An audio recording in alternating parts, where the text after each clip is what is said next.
Hi hello welcome to our TFPC YouTube channel. నేను మీ సాగర్. మనం ఒక థ్యాంక్ యూ డియర్ అనే బెస్ట్ మూవీ టీంతో మనం ఇప్పుడు పరిచయం కాబోతున్నాము. ఆ మూవీ August 1 రిలీజ్ కాబోతుంది. హాయ్ సార్, మీ అందరికీ అడ్వాన్స్గా కంగ్రాచులేషన్. మొదటిగా నేను రేఖ గారితో మొదలు పెడతాను, ఎందుకంటే ఇందాక నేను ఆమెను గమనించాను. మనకు ఓల్డ్ హీరోయిన్ మాధవి గారు ఉండేవారు, అలాంటి చిలిపి కళ్ళు ఈమెలో కనిపిస్తున్న నాకు అనిపిస్తుంది. అందులో మన తెలుగు అమ్మాయి కాబట్టి so happy. Madam, movie experience చెప్పండి. ఇందులో మీ క్యారెక్టర్ ఎలా ఉండబోతుంది? సో దీంట్లో నా క్యారెక్టర్ పేరు జాను అండి. సో ఇందులో ఒక క్యూట్ బబ్లీ అమ్మాయి అల్లరి చేస్తూ హీరోతో ఎలా ట్రావెల్ చేస్తుంది అనేది నా క్యారెక్టర్ సార్. సో దీంట్లో వేరియేషన్స్ కూడా చాలా ఉన్నాయి, లైక్ ఎమోషన్స్ ఉన్నాయి దీంట్లో. సో ఆమె పడే స్ట్రగుల్స్ కూడా ప్రతిదీ చాలా ఇంపార్టెంట్ సార్. దాంట్లో ఒక ప్రతి సీన్ కూడా చాలా ఇంపార్టెంట్. యా, సో మన డైరెక్టర్ గారు చెప్పినప్పుడే నాకు అనిపించింది ఓకే మంచి క్యారెక్టర్ చేస్తున్నాను నేను అని ఒక ఫీలింగ్ కలిగింది. అండ్ దెన్ వెంటనే ఓకే చెప్పేసాను నేను ఈ క్యారెక్టర్ కోసం. యా, అంటే ఇందులో హెబ్బా పెట్టర్లు ఆమె కూడా ఉన్నారు కదా, అంటే ఆమె క్యారెక్టర్తో కంపేర్ చేసినప్పుడు మీకు ఏమన్నా అంటే ఎలా ఉంటుంది ఇద్దరు క్యారెక్టర్? లేదు సార్, కంపారిజన్ ఏం లేదు. ఎవరి క్యారెక్టర్ వాళ్ళకి ఇంపార్టెంట్ ఉంది. ఒక పెద్దది చిన్న క్యారెక్టర్ అని ఏం లేదు. ఎవరికి ఇచ్చిన క్యారెక్టర్ లో వాళ్ళకి డిఫరెంట్ స్కోప్ ఉంది, వాళ్ళు ప్రూవ్ చేసుకునే స్కోప్ ఉంది. నా క్యారెక్టర్ కూడా అలానే ఉంది సార్. యా సార్, ధనుష్ గారు మీరేనా? సార్, నాన్నగారు శ్రీధర్ గారు, తర్వాత పెదనాన్న శ్రీహరి గారు, అంటే వీళ్ళిద్దరు ఇన్స్పిరేషన్ తీసుకొని మీరు ఇండస్ట్రీకి వచ్చారా? అవును సార్.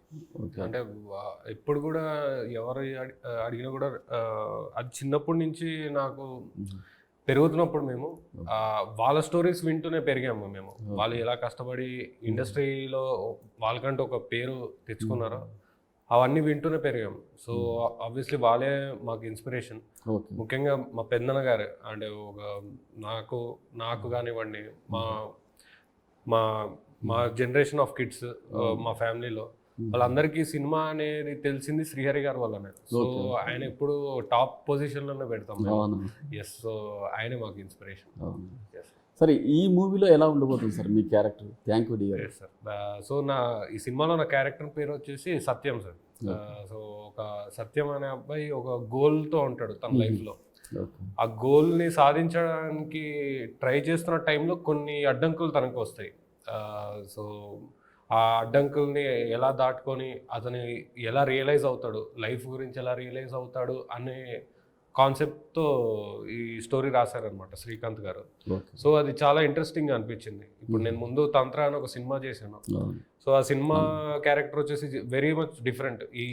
ఈ సినిమా క్యారెక్టర్ చూసుకుంటే చాలా చాలా డిఫరెన్స్ అనమాట. సో నాకు ఒక యాక్టర్గా మంచిగా ఎక్స్ప్లోర్ చేయడానికి కూడా మంచిగా హెల్ప్ అవుతుంది అని నమ్మి ఈ సినిమాని ఒప్పుకున్నాను అనమాట. మెయిన్గా క్యారెక్టర్, యా, అండ్ ఆల్సో మెయిన్గా కాన్సెప్ట్, సినిమాలో ఉండే కాన్సెప్ట్ యూనిక్ కాన్సెప్ట్.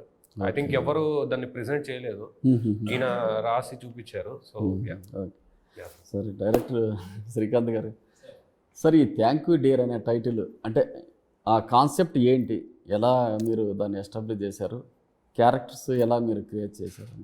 అంటే జనరల్గా మనం ఒక వ్యక్తి ద్వారా మనం ఏమైనా సహాయం పొందామనుకోండి, ఓకే థ్యాంక్స్ చెప్తాం, థ్యాంక్ యూ అంటాం. ఆ థ్యాంక్ యూకి ఇంకొంచెం పక్కన డీర్ యాడ్ చేసాం, ఒక ప్రేమగా చెప్పడానికి వస్తుందా.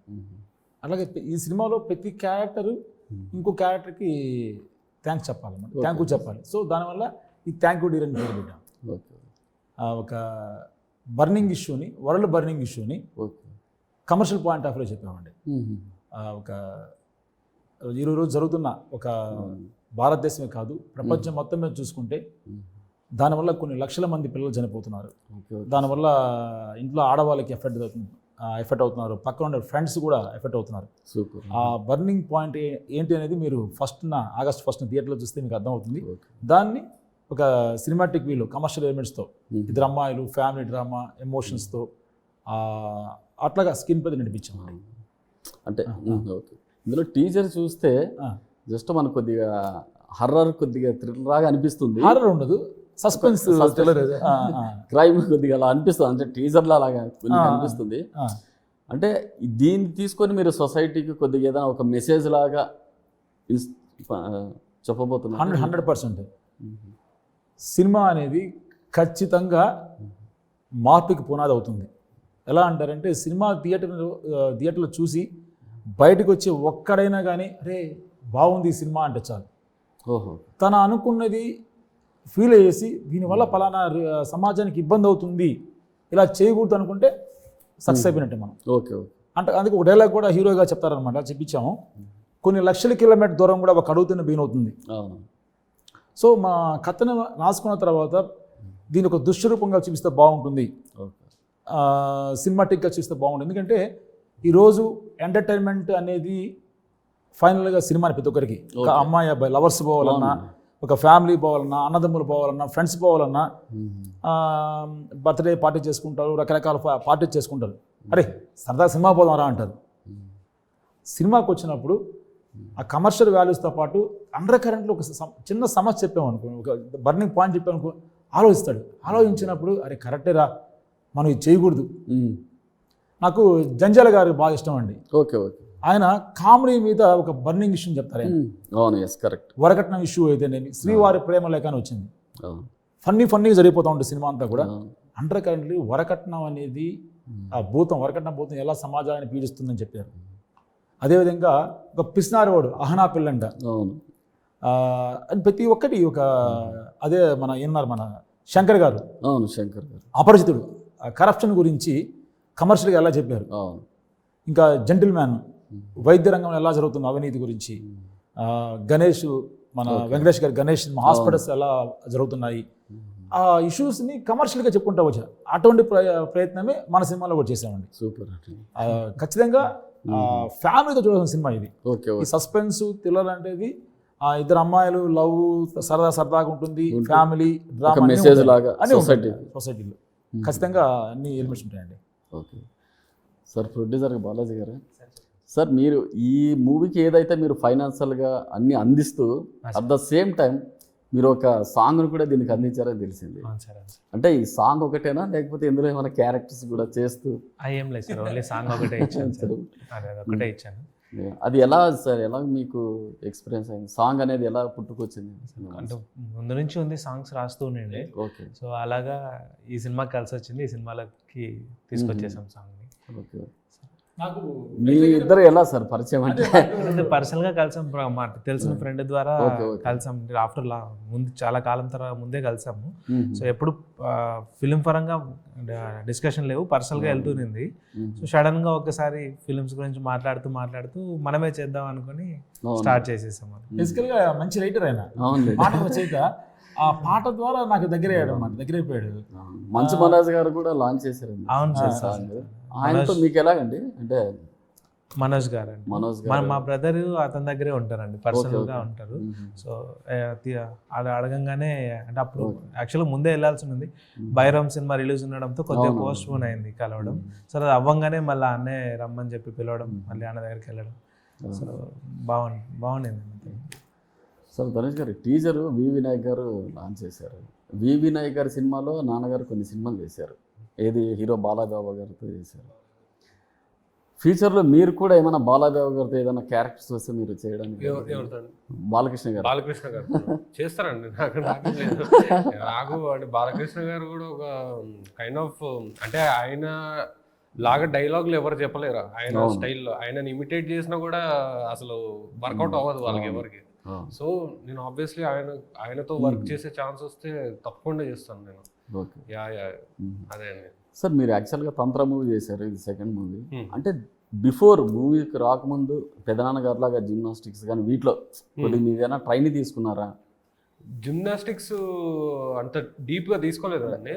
నార్మల్ ఇవి చేశాను, నార్మల్ జిమ్నాస్టిక్స్ ఇవి చేసేవాడిని. కానీ అది గ్యాప్ వచ్చేసి మధ్యలో ఏం చేసా అంటే డాన్స్, వెస్ట్రన్ డాన్స్ ఇవన్నీ కొంచెం ఎక్కువ నేర్చుకున్నాను అనమాట.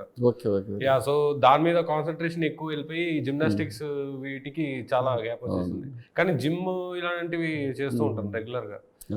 సో అంటే జిమ్నాస్టిక్స్ అంటే అది పెద్దన్న గారి గురించి కూడా చెప్పాలంటే ఆయన డెడికేట్ చేస్తారు, ఒక ఏజ్ ఆయన డెడికేట్ చేస్తారు మొత్తానికి. సో ఇప్పుడు నా విషయానికి వస్తే నేను అలా చేయలేను, నాకు చాలా ఇబ్బంది అయిపోతుంది నేను దాని మీద. బట్ ఎప్పుడైనా చేద్దాం అనుకునే ఉన్నాను నేను. ఇప్పుడు శ్రీహరి గారి అబ్బాయి ఉన్నారు కొంతమంది, వాళ్ళు ఇద్దరు కలిపి ఏమైనా ముందు మూవీస్ ఏమైనా చేయగల ఛాన్స్ ఉందా ఇన్ ఫ్యూచర్? ఎవరిద్దరు? మేఘాంశ కానీ తర్వాత ఓకే, పెదనాన్నగారు అబ్బాయిలతో మీరు. తప్పకుండా చేస్తానండి. అంటే ఇప్పుడు మేఘమ్స్ కూడా ఎలా ఉన్నాడంటే ఒక మూవీ అయింది, ఇంకా 2 రాజదూత్ అని ఒక సినిమా రిలీజ్ అయింది. అవునవును తెలుసు. ఆ తర్వాత ఇంకా 2 సినిమాలు చేశాడు. అతను ఆయన కూడా కొంచెం ఇంకా రికగ్నిషన్ తెచ్చుకుందాము అనే క్రమంలోనే ఉన్నాను. అవునవును. సో నేను కూడా సిమిలర్ దానిలోనే ఉన్నాను. సో మేబీ మా ఇద్దరికి ఒక మంచి రికగ్నిషన్ వచ్చినాక, ఒకవేళ మా ఇద్దరికి ఒక కాన్సెప్ట్ వస్తే, ఒక ఇలాంటి సినిమా ఒకవేళ హీరో విలన్ లాంటి కాన్సెప్ట్ వచ్చినా నేను రెడీగా ఉంటాను. ఇద్దరు కలిసి విలన్ గా చేద్దాం నేను రెడీగా ఉంటా. అంటే ఎందుకంటే ఒక రికగ్నిషన్ అనేది ప్రాపర్ గా వస్తున్న అప్పుడే జనాలు వచ్చి చూస్తారు సినిమాని. చాలా నిజమండి అసలు. ఎందుకంటే గతంలో శ్రీహరి గారును ఇద్దరు కలిసి చేశారు. ఇప్పుడు ఆయన శ్రీధర్ గారు ఇద్దరు కలిసి చేశారు. అలాంటిది చేసి ఒక సినిమాలో ఇద్దరు కూడా ఉన్నారు. అంటే బాండింగ్ అలా ఉంటుంది కదా. బాండింగ్ కూడా అంటే మా ఇద్దరిది చూసుకున్న మ్యూచువల్ గా ఉంటుందండి. నేను చూసిన ఫస్ట్ అలాగే అనిపించింది. మేఘాక్ష ఇద్దరు అనుకున్నా ట్రైలర్ చూసి. మాది చాలా మ్యూచువల్ గా ఉంటుంది అనమాట. మామూలుగా మేము అన్ని షేర్ చేసుకుంటాం. ఇప్పుడు కూడా చాలా క్లోజ్ గా ఉంటాం. ఆయన సినిమాల గురించి అప్డేట్లు వస్తే నాకు చెప్తాడు ఫస్ట్. నేను ఈ సినిమా చేస్తున్నానని అతనికి ఫోన్ చేసి చెప్తూ ఉంటాను. సో అన్ని షేర్ చేసుకుంటూ ఉంటాం. సో మ్యూచువల్ గా ఒకరినొకరం సపోర్ట్ చేసుకున్నట్టే ఉన్నాం మేము. చాలా శాంతి గారు పర్లేదు. చాలా చాలా బాగున్నారు. తను కూడా చాలా సపోర్టివ్ నాకు.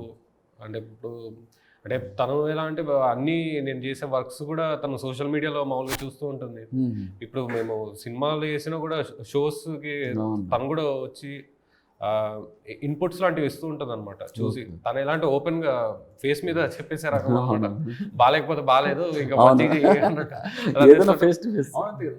బట్ వెరీ సపోర్టివ్ అండి తను కూడా. తను ఏమున్నా కూడా హెల్ప్ కావాలని అడుగు నాకు, నేను ఏమున్నా కూడా నాకు తోచినంత హెల్ప్ చేస్తాను అన్నట్టు అలా చెప్తూ ఉంటారు అనమాట. ఓకే మేడం, ఇప్పుడు థ్యాంక్ యూ డియర్ అనేది ఉంది. హీరో గారికి థ్యాంక్ యూ డియర్ అని మీరు చెప్పారా, హెబ్బా పటేల్ గారు చెప్పారా? అది ఆగస్ట్ 1 థియేటర్లో చూస్తే. అంతేనా? అయితే మేడం మీ అందరికీ మంచి సక్సెస్ రావాలని కోరుకుంటున్నాను. I wish you all the best అండి. Thank you sir.